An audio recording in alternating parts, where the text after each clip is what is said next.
தெய்வத்தாராகாதெனினும் முயற்சி தன்மை வருத்த கூலி தரும். தெய்வத்தாலாகாதெனினும் முயற்சி தன்மை வருத்த கூலி தரும்.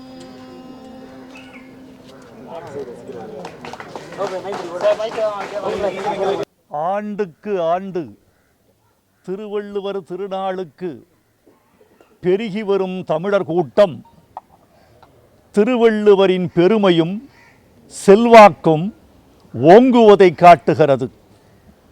திருவள்ளுவர், திருக்குறள் என்பவை வெறும் இலக்கியம் மாத்திரம் அல்ல.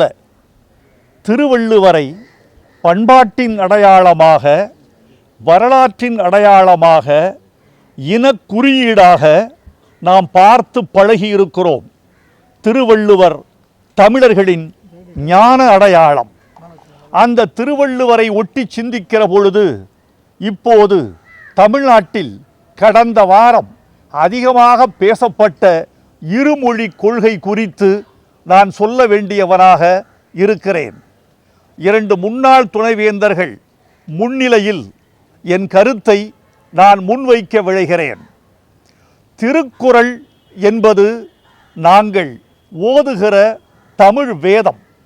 திருவள்ளுவரை படிக்கிற போது நாங்கள் தமிழையே படிக்கிறோம் என்று நாங்கள் பொருள் கொள்கிறோம். இருமொழி கொள்கைதான் தமிழர்களுக்கு உகந்த கொள்கை என்பதில் நாம் உறுதியாக நிற்கிறோம். மும்மொழி கொள்கை என்பது, திணிப்பு என்பது தமிழர்களின் தீர்க்கமான எண்ணம். இந்தி மொழி மீது எங்களுக்கென்ன வெறுப்பா? இல்லை.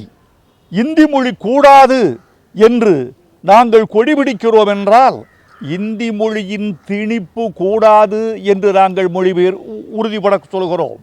இந்தி மொழியின் திணிப்பைத்தான் தமிழர்கள் காலங்காலமாக கடைபிடித்து வருகிறார்கள். நண்பர்களே, ஒரு செய்தி சொல்ல வேண்டும்.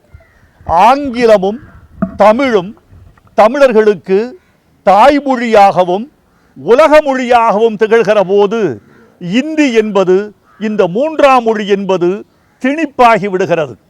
இப்போது அது திணிக்கப்படாத வரைக்கும் கற்க வேண்டியவர்கள் கற்றுக்கொள்வார்கள். உதாரணமாக, பிற மாநிலங்களிலிருந்து தமிழகத்தை ஆள வந்திருக்கிற IAS, IPS அலுவலர்கள் தமிழை கற்றுக்கொண்டார்கள். தமிழ்நாட்டிலிருந்து வடநாட்டுக்கு வணிகத்துக்கு போன தமிழர்கள் இந்தியை கற்றுக்கொண்டார்கள். இதற்கு என்ன பொருள்?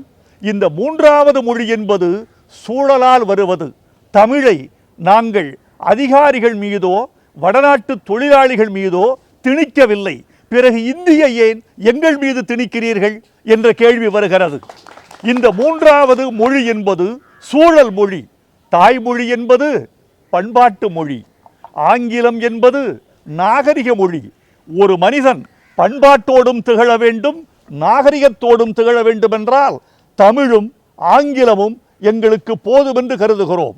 ஆங்கிலம் உலக மொழி என்பதனால் வடநாடும் உலகத்துக்குள் தான் இருக்கிறது என்று நாங்கள் புரிந்து கொள்கிறோம். அதனால் வடநாட்டை நாங்கள் கடப்பதற்கும் ஆங்கிலமே போதும் என்பது எங்கள் கருத்து. இந்தி மொழியின் மீது எங்களுக்கு வெறுப்பு இல்லை என்று சொன்னேன் அல்லவா? ஆனால் அச்சம் இருக்கிறது. அந்த அச்சம் ஏன் என்று உங்களுக்கு சொல்ல வேண்டிய இடத்தில் இந்த திருவள்ளுவர் திருநாளில் கல்வியாளர்கள் கூட்டத்தில் நாங்கள் இருக்கிறோம். ஏன் அச்சம் என்றால், வடமொழி கலந்த பொழுதெல்லாம் தமிழ் சிதைந்திருக்கிறது. இந்தியா முழுக்க பேசப்பட்டது தமிழ் என்று அம்பேத்கர் சொல்லியிருக்கிறார். அந்த மொழி எப்படி குறுகியது என்பதுதான் வரலாறு.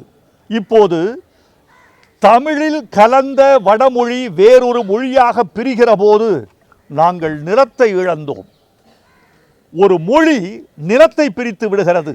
எப்படி வீட்டுக்குள் புகுந்த கரையான் மரத்தை அரிப்பது போல தமிழுக்குள் புகுந்த வடமொழி நிலத்தை அரித்து விட்டது. அப்படி நாங்கள் நிறைய இழந்திருக்கிறோம். இனியும் எங்கள் மொழியையும் நிலத்தையும் இனத்தையும் இழக்க நாங்கள் தயாராக இல்லை. இந்த நியாயமான அச்சத்தை இந்த உலகம் புரிந்து கொள்ள வேண்டும். அதற்கும் ஒரு திருக்குறள் உண்டு. அஞ்சுவது அஞ்சாமை பேதமை, அஞ்சுவது அஞ்சல் அறிவார் தொழில்.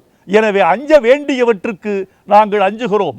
தமிழர்களுக்கு அச்சத்தை கொடுக்காமல் தமிழர்களுக்கு பாதுகாப்பை கொடுக்க வேண்டும் ஒன்றிய அரசு என்று கேட்டுக்கொள்கிறேன். திருவள்ளுவர் வாழ்க, திருக்குறள் வெல்க. தமிழர்கள் தங்கள் வீட்டு மொழியாக திருக்குறளை ஓதி பழகுக என்று வேண்டிக் கொள்கிறேன். நன்றி, வணக்கம்.